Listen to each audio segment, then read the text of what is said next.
Praise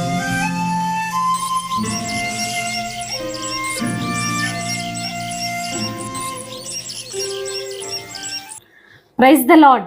మన ప్రభును మన రక్షకుడైన యేసుక్రీస్తు వారి ఉన్నతమైన నామంలో మీ అందరికీ మా హృదయపూర్వక వందనములు. ఈరోజు దేవుని వాక్యము కీర్తనల గ్రంథము 22వ కీర్తన 24వ వచనాన్ని చదువుకుందాం.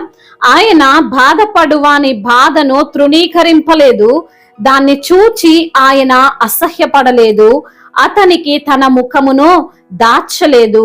వాడాయనకు మొర్ర పెట్టగా ఆయన ఆలకించెను. హల్లెలూయా.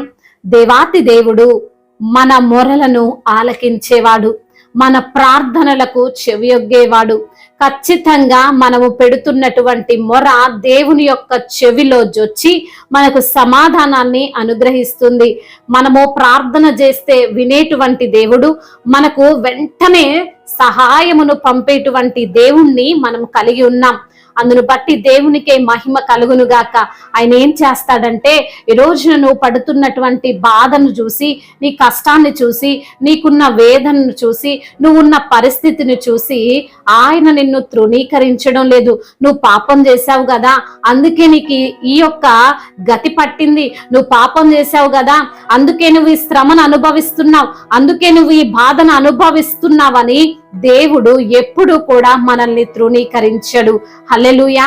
మనల్ని నీకు కావాల్సిందేలే, ఈ నష్టం జరగాల్సిందేలే, ఈ రోగం రావాల్సిందేలే అని ఎప్పుడు కూడా యేసయ్య మనల్ని తృణీకరించడు. నేను నీకు సహాయం చేయను పో అని ఆయన ఎప్పుడు మనల్ని ఆ విధంగా ఆయన యొక్క ఆలోచన ఉండదండి. ఆయన మనల్ని ప్రేమించే దేవుడు, సర్వలోకమును ఆయన ఎంతగానో ప్రేమిస్తున్న దేవుడు, సర్వమును తన నోటి మాట ద్వారా సృజించినటువంటి దేవుడు ఈ రోజున నీ బాధలో నీకు సహాయం చేస్తానంటున్నాడు. నీ కష్టాన్ని ఆయన తీరుస్తానంటున్నాడు. నీకొచ్చిన నష్టాలన్నీ ఆశీర్వాదకరంగా మారుస్తానంటున్నాడు. ఎందుకు అంటే యేసయ్య నిన్ను ప్రేమిస్తున్నాడు. ఆయన నీకు వచ్చిన బాధను బట్టి నేను నీకు హెల్ప్ చేయను, ఎవరి దగ్గరికి వెళ్తావో వారి దగ్గరికి వెళ్ళి నువ్వు సహాయం అడుగు అని ఆయన ఎప్పుడు కూడా మనుష్యుల వంటి స్వభావము ఆయనకు లేదండి. ఆయన ప్రేమామయుడు. ఆయన మన పైన జాలి చూపే దేవుడు. మనము ఆ నరకంలో పడకూడదని, ఆ యొక్క అగ్ని గుండములో పడకూడదని యేసుక్రీస్తు ప్రభు వారు మన కొరకు తానే బలిగా, అర్పణగా మన కొరకు అర్పించబడ్డాడు. హల్లెలూయా. అంతగా మనల్ని ప్రేమిస్తున్నాడు. ఇంకనూ మనము పాపులమై ఉండగానే యేసుక్రీస్తు ప్రభువారు మన కొరకు చనిపోయారు. ఆయన అంతగా మనల్ని ప్రేమిస్తుంటే మనం బాధల్లో ఉంటే ఆయన చూస్తూ ఊరుకుంటాడా? మనం కష్టాల్లో ఉంటే ఆయన చూస్తూ ఊరుకుంటాడా? మనం శ్రమల్లో ఉంటే ఆయన చూస్తూ ఊరుకుంటాడా అంటే అస్సలే ఊరుకోడంట. ఏం చేస్తాడంట? మొర్ర పెట్టిన వెంటనే, అయ్యా ఈ బాధ ఉందయ్యా, నాకు ఈ కష్టం ఉందయ్యా అని మనం మొరపెట్టిన వెంటనే మనకు సహాయమో చేస్తాడు. దావీదు భక్తుడు మాట్లాడుతున్నటువంటి మాటలు ఇవి. దేవునితో విన్నవించుకుంటున్నటువంటి మాటలు ఏమిటి అంటే, దావీదు భక్తుడు కష్టాల్లో ఉన్నప్పుడు, శ్రమల్లో ఉన్నప్పుడు, శోధనలో ఉన్నప్పుడు దేవునికే మొర్ర పెట్టాడు. దేవుణ్ణి ఆశ్రయముగా చేసుకున్నాడు. తక్షణమే తనకి సహాయమో వచ్చిందని మరి ఈ రోజున తెలియజేస్తున్నాడు. అంత మాత్రమే కాదు గాని, నాయీను విధవరాలు ఒక్కగానొక్క కుమారుణ్ణి పోగొట్టుకొని రోధిస్తూ ఆ రోడ్డు పైన తన యొక్క కుమారుడు చనిపోయి వెళ్తుంటే శవంతో పాటు తాను కూడా నడుచుకుంటూ వెళ్తున్నటువంటి సమయంలో తన యొక్క బాధను చూసినటువంటి దేవుడు ఆమె పైన కనికరపడి ఆ బాధను తృణీకరించకుండా ఆమెకు సహాయం చేశాడు. ఏంటో తెలుసా? చనిపోయిన ఒక్కగానొక్క కుమారుణ్ణి యేసయ్య బ్రతికించాడు. హల్లెలూయా. ఆ బాధలో ఆమెను విడిచిపెట్టలేదండి. ఆ బాధలో నీ బ్రతికింతే అని ఆయన విడిచిపెట్టలేదు, వదిలిపెట్టలేదు. ఆమె పైన కనికరపడ్డాడు. ఆమె బాధను తృణీకరించకుండా, ఆయన యొక్క ముఖమును ఆమెపై దాచకుండా దేవుడు సహాయం చేశాడు. ఈ రోజున నువ్వు అనుభవిస్తున్న కష్టము, నువ్వు అనుభవిస్తున్న శ్రమ, నువ్వు అనుభవిస్తున్న అనారోగ్య సమస్యలను దేవుడు చూస్తూ ఊరుకోడు. తప్పకుండా ఆయన నీకు న్యాయమో జరిగిస్తాడు. నువ్వేం చేయాలో తెలుసా?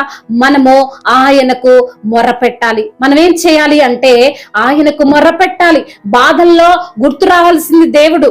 బాధల్లో, కష్టాల్లో మొదటగా మనము గుర్తుంచుకోవాల్సినటువంటి వ్యక్తి ఎవరంటే సర్వాధికారి అయినటువంటి దేవుడు.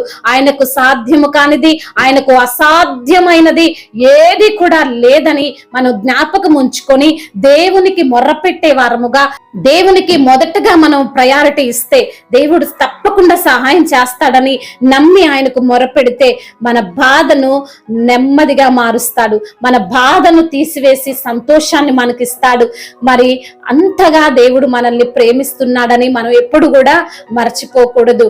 నీ బాధల్లో, నీ శ్రమల్లో, నీ కష్టాల్లో నీ బంధువులు నీకు సహాయము చెయ్యరు గాని దేవాతి దేవుడు తప్పకుండా నిన్ను ఆదుకుంటాడు, నిన్ను ఆదరిస్తాడు, నిన్ను బలపరుస్తాడు, నిన్ను ప్రోత్సహిస్తాడని దేవాతి దేవుడు మాట ఇస్తున్నాడు. దేవుడు ఈ వాగ్దానము మనందరి జీవితాల్లో నెరవేర్చులాగున ప్రార్థన చేసుకుందాం. వాక్య భాగమును బట్టి ప్రార్థన చేసుకుందాం. ప్రతి ఒక్కరు కూడా ప్రార్థనలో ఏకీభవించగలరు. పరిశుద్ధుడా, ప్రేమగల తండ్రి, కృపగలిగిన దేవా, మీకు వందనాలు, స్తోత్రాలు ప్రభా. అయా మరి బిడ్డలకు ఉన్నటువంటి అయా సమస్యను చూసి ప్రభా నువ్వు ఊరుకునే దేవుడవు కాదని, వారికి ఉన్న బాధను ఖచ్చితంగా తీసివేసి నెమ్మదిని వారికి అనుగ్రహిస్తారని తండ్రి లేఖనము ద్వారా మీరు మాతో మాట్లాడారు ప్రభా. విధవరాలి బాధను చూసిన దేవుడవు, దావీదుకున్నటువంటి బాధను చూసినటువంటి దేవుడవు తండ్రి. అయా మేము మీకు మొరపెట్టగా తండ్రి ఖచ్చితముగా మా మొరను ఆలకించి మాకు సమాధానము అనుగ్రహిస్తారని లేఖనము ద్వారా మాతో మాట్లాడి బలపరిచి ఆదరించినందుకు స్తోత్రాలు చెల్లిస్తున్నాం. ఎందరైతే బిడ్డలు ఈ రోజున వారికి ఉన్న కష్టాన్ని బట్టి, వారికి ఉన్న శ్రమలను బట్టి అయా మీ సన్నిధిలో మొరపెడుతున్నారో వారి మొరను మీరు ఆలకించి సమాధానము అనుగ్రహించండి తండ్రి. వారికి ఉన్న అనారోగ్య సమస్యల నుండి విడుదలను దయచేయండి ప్రభా. సంపూర్ణ ఆరోగ్యవంతులుగా వారిని మార్చండి తండ్రి. వారికి ఉన్న రోగము, వారికి ఉన్న బలహీనత, వారికి ఉన్న శారీరక రుగ్మతలు అన్నిటి నుండి విడుదల దయచేయండి. ఏ రోగముతో అయితే బాధపడుతున్నారో ఆ రోగమును యేసు నామములో తండ్రి తీసివేయండి నా ప్రభా. అదే విధంగా ఆర్థిక పరమైన ఇబ్బందులు, అప్పుల భారాలతో కృంగిపోతూ నలిగిపోతూ ఆత్మహత్య చేసుకోవాలనే తలంపుతో బిడ్డలు ఎందరైతే ఉన్నారో ప్రభా వారి హృదయాలను మార్చి ప్రభా నా దేవుడు నాకు సహాయం చేస్తాడు, నా బాధల నుండి విడిపిస్తాడన్నటువంటి నమ్మకాన్ని ప్రతి బిడ్డకు మీరు అనుగ్రహించండి అయ్యా. అయ్యా ప్రతి బిడ్డకు తండ్రి ధైర్యాన్ని ప్రసాదించండి అయ్యా. అదే విధంగా కుటుంబంలో ఉన్న విభేదాలు, కలహాలు, భార్యాభర్తల మధ్య మరి తండ్రి విభేదాలు, ఒకరంటే ఒకరికి పడని ఆలోచనలు, అపవాది కలగజేస్తున్నటువంటి అయా మరి తండ్రి ఆ ఎడబాటును తీసివేసి ప్రభా అయా వారిని సమాధాన పరచండి. విడిపోయిన కుటుంబాలను కట్టండి నా ప్రభా. ముఖ్యంగా నా తండ్రి చిన్న బిడ్డలను కాచి కాపాడండి తండ్రి. విరిగి నలిగిన హృదయముతో మీ సన్నిధిలో మొరపెడుతున్నారు. వారి మొరను మీరు ఆలకించి వారికి సమాధానమును అనుగ్రహించమని అయా మరి తండ్రి మీరు చేసిన వాగ్దానము వారి జీవితంలో నెరవేర్చమని అయా అనేకులకు ఆశీర్వాదకరముగా ప్రభా ప్రతి బిడ్డను మీరు లేవనెత్తమని తండ్రి ఇంతవరకు చేసిన ప్రార్థన అంతటిని మీ పాద సన్నిధిన చేర్చుకోమని మానాథుడు, సర్వశక్తిమంతుడు, సజీవుడు, బలవంతుడైన యేసుక్రీస్తు వారి మహోన్నతమైనటువంటి నామంలో ఈ ప్రార్థనను అడిగి వేడుకొని పొందుకొని ఉన్నాము మా ప్రియ పరలోకపు తండ్రి. ఆమేన్. దేవుడు మిమ్మల్ని దీవించి బలపరిచి స్థిరపరచునుగాక.